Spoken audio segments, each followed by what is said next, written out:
Har seenaa jireenya koo keessaa seenaawwan sadiin sinitti himuu barbaada. San waan guddaa miti. Seenaa sadii qofa. Seenaan inni jalqabaa waa'ee tuqaalee wal qunnamsiisuuti. Yoottan ja'a jalqabaa booddee kolleejjii Riid keessan barnoota koo addaan kute.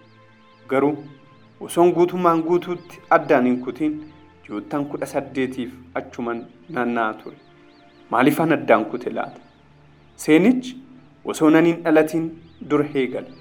Ati deesseen koo dardara barattuu yuunivarsiitii eebbifamtee baate kan inni heerumni guddisaaf na kennuu murteessite. Warra kolleejjii irraa barnoota isaanii xumuranii eebbifamanitti akkan guddifamuu qabu yaadde. Kanaafuu akka yeroo nani dhaladhe maatii ogeessa seeraa tokkoo fi haadha manaa isaatiif guddisaaf kennamu wanti hunduu qindeeffame. Garuu ani dhaladhee daqiiqaa dhumaarratti akka mucaa dhiiraa hin feene dubbatan.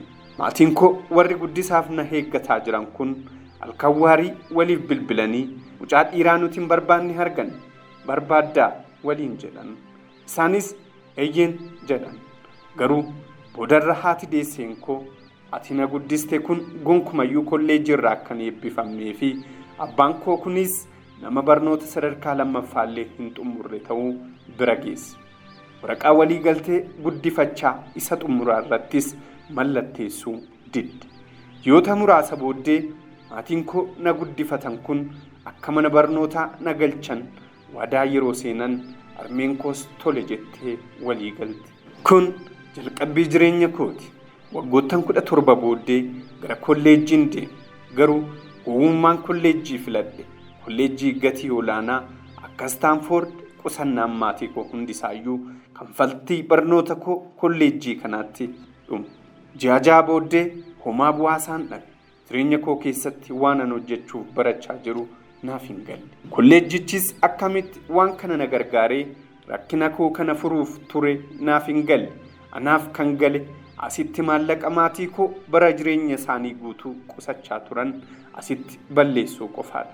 Kanaafuu barnoota koo kana addaan kutuufan murteesse. Tole, wanti hunduu hojii manee guddaa akka naaf ta'uun amale.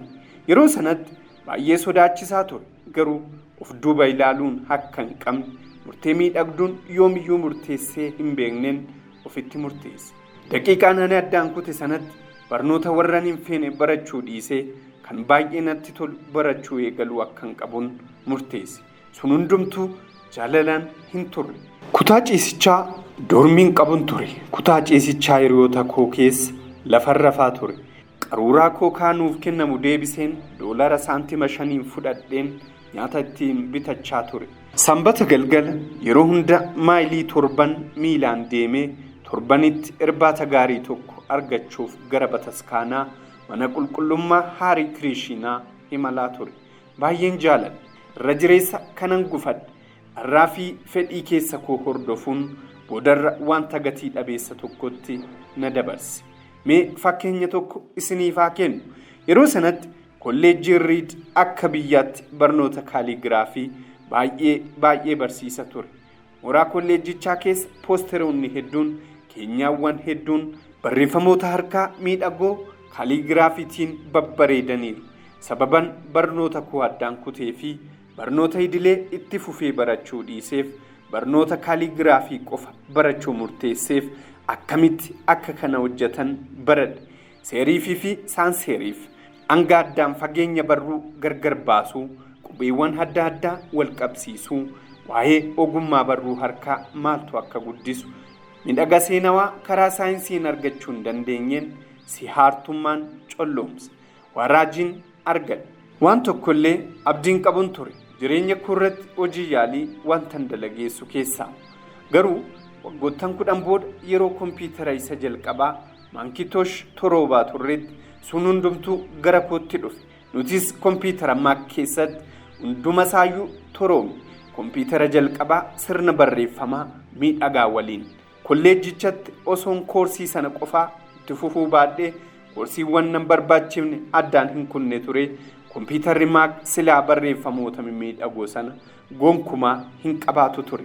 Barreeffamoota wal simatoo fi addaan fagaatoo kana hin qabaatu ture. Erga muuseejiiwwan kompiitaraa maakiin garagalfatanii baasee kompiitaroonni dhuunfaa kamiyyuu kan akka isaanii hin arganne osoonan barnootaan hin feene addaan hin kutu ture osoon barnootan jaaladhe kaaligiraafii itti fufuun ture kompiitaroonni silaa sirna barreeffamoota mimmiidhagoo har'aa qaban kun hin qabaatan ture dhugumatti tuqaalee wal qabsiisuun hin danda'amu ture of dura ilaaluun yeroon kolleejjii turetti garuu baay'ee ifa ture of duuba ilaaluun waggootan 10 booddee dabalataanis of dura ilaaltee tuqaalee wal qabsiisuu hin dandeessu of duubatti malee garuu egeree keetti tuqaaleen akka wal qabatan amanuu qabda wanti ta'etti amanuu qabda fedhii kee galma kee jireenya kee gaarii fi yaraa kee egeree waan fedhe sababiin isaayyuu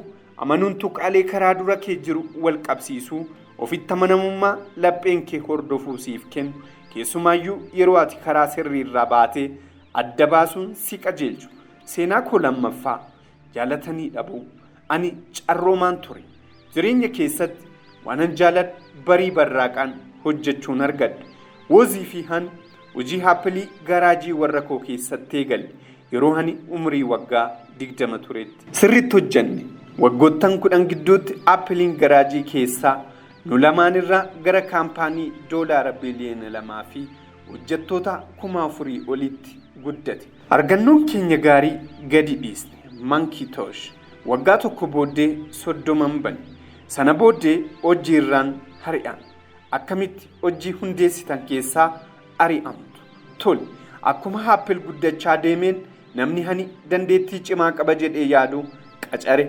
kaampaanicha akka na waliin gaggeessuuf waggaa jalqabaa wantoonni hunduu haala gaariidhaan nuuf deemaa turan garuu boodar mul'anni keenya gargar bahuu eegale booddeer suuta addaan bahuu jalqabne yeroo hojjechaa turreetti gareen hooggantoota isa waliin roga qabachuu eegalan kanaafuu waggaa 30tti anis aappilii keessaan bahe dubbichis ifatti beekame xiyyeeffannoon jireenya dargaggummaa koo guutuu narraa godaante waan baay'ee gaddisi isaa ture ji'oota muraasaaf waanan godhu hin beekun ture abbootiin dhaloota kalaqa hojii uumtotaa duraanii akka kufanitti natti dhaga'ame anis fultuqaatii akkuma natti dabarfameen dabarsee gate deevii paakaardii fi bob nooyis waliinan wal arge haala hin taaneen waan addaan baaneef dhiifama gaafachuun yaale ani nama ifatti ija hawaasa bal'aa fuulduratti kufedha nama qarreerra fiigu garuu wanti ta'e suuta gara kootti jiguu eegale ta'us hangammaattuu waanan hojjedhetti gammadaadha abbata haappil keessatti cufamuun taateewwanii tuqaa tokkollee homaan jijjiiru abbaticha keessaa hari'ameen ture ta'us ammayyuu nan jaaladha kanaafuu eegaluun qaba jedheen murteesse ergasii sana garre abbata haappilii keessaa hari'amuunis ni darbe wanta baay'ee gaarii narratti ta'ee darbe akkasii gonkumaa nagarre ulfaatina milkaa'inaa salphina ammasii jalqabduu gaariin bakka buufame wanta hundaaf dhugummaa gadaanaa jireenya koo keessatti kalaqa isa hunda caalaaf bilisa na baase waggoottan ittaanan 5 abbata nekesti jedhamuun eegale ittaansees kaampaanii biroo piiksaar ittaansuudhaanis dubartii ajaa'ibaa tokkoon boodarra haadha manaa koo taate waliin jaalala keessattan kufe piiksaar fiilmii suursochii dheeraa kompiitaraawwan addunyaa isa jalqabaa gara kalaquutti deeme seenaatooy ammatti istiidiyoo suursochii bineensawoo milkaa'aa hangafa addunyaa ta'uu danda'eera taatee yaadannoo qabeessa aappil nekest baayit anis gara haappiliittiin deebi'e teekinooloojiiwwan nekest keessatti gabbisnee barsiina haappiliif onnee ta'anii fi tajaajilaa jiru achis luureenii fi an maatii ajaa'ibaa waliin taane dhugaa dubbachuuf osoon dhaabbata haappilii keessaa hari'amuu baadheera ta'ee wanti kunneen tokkoyyuu hin ta'u ture qoricha yaalii hamaa ture ta'us nan tilmaama dhibamaan ni barbaada yeroo tokko jireenyi qiraacidhaan adda keessan keessa sirru kutuuf deema haqa kee gadin dhiisin akkam fuulduratti malu wanti na amansiise keessaa tokko waanan hojjedhin jaaladhe waan jaalattee argattee ta'a sunis akkuma jaalallee keetiif ta'e hojiidhaafis sirriidha hojiin kee kutaa hojii kee irra guddeessa siif guutuuf jira karaan dhugaa dhugumatti itti quufuu hojii guddaadha jettee waan taate amante hojjechuudha. Karaa sirriin hojii jabaatti hojjetan waan hojjetaa jirtu jaalachuudha. Hangammaatti yoon arganne garuu barbaacha isaa ittumuuf garuu xumure jettee hin dhaabin. Dhimma keessa ofii waan ta'eef yoom akka argattu ni beekta. Akkuma firoomina jabaa akkuma baroonni tarree galanii fooyya'aa deemu. Kanaafuu hordoffii ittuma fufi. Fiixee jettee hin dhaabin. Seenaa koo inni sadaffaa du'a. Yeroo waggaa 17 ture wanta akkas jedhu tokko dubbiseen ture. Guyyaan ati jiraattu hundumtuu guyyaa dhuma kee yoo ta'e gaaf tokko dhugumatti nama sirrii taata.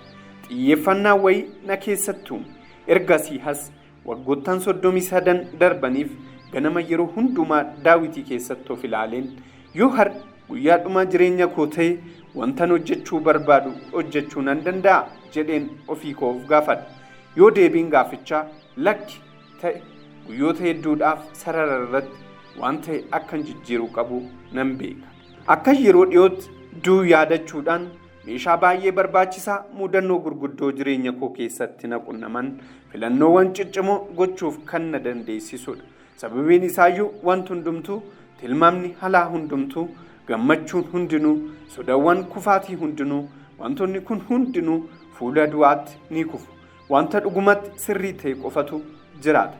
Akka du'uuf deemtu yaadachuun wanta nan dhaba jettee yaaddoofturraa si oolcha. Durumaanuu mormatti hudhamteetta. Akka wanta garaan kee yaadee hin hordofne wanti si godhu sababiin jiraatu kamiyyuu hin jiru. Homtuu du'uu hin barbaadu. Namni du'ee gara jeennataa deemaa jiru iyyuu du'ee achi deemuu hin barbaadu. Duuni galmi hundi keenya waliin qooddannoodha. Eenyuyyuu ishee miliquu hin danda'u. Sun wanta ta'uu qabu. Duuni kalaqa olaanaa jireenyaa ishee baaqeedha. Bakka buutuu jijjiirama jireenyaati. Dulloomtoota qulqulleessee haraawwaniif karaa baasa.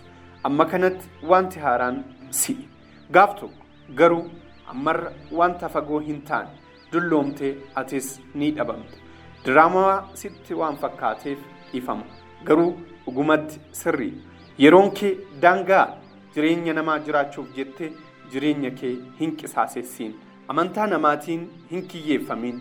Sababaa yaada namoota birootiin kan jiraattu. Wayitni yaada namoota biroo sagalee keessa kee akka hin dhabamsiifne. Baay'ee barbaachisaa kan ta'e laphee kee hordofi. Keessa kee fi qalbii kee dhaggeeffadhu. Durumaanuu eenyu qabatamaatti akka ati ta'uu barbaaddu ni beeku waan ta'eef. Wanti hundumtuu lammaffaadha. Beelay gowwoomsa.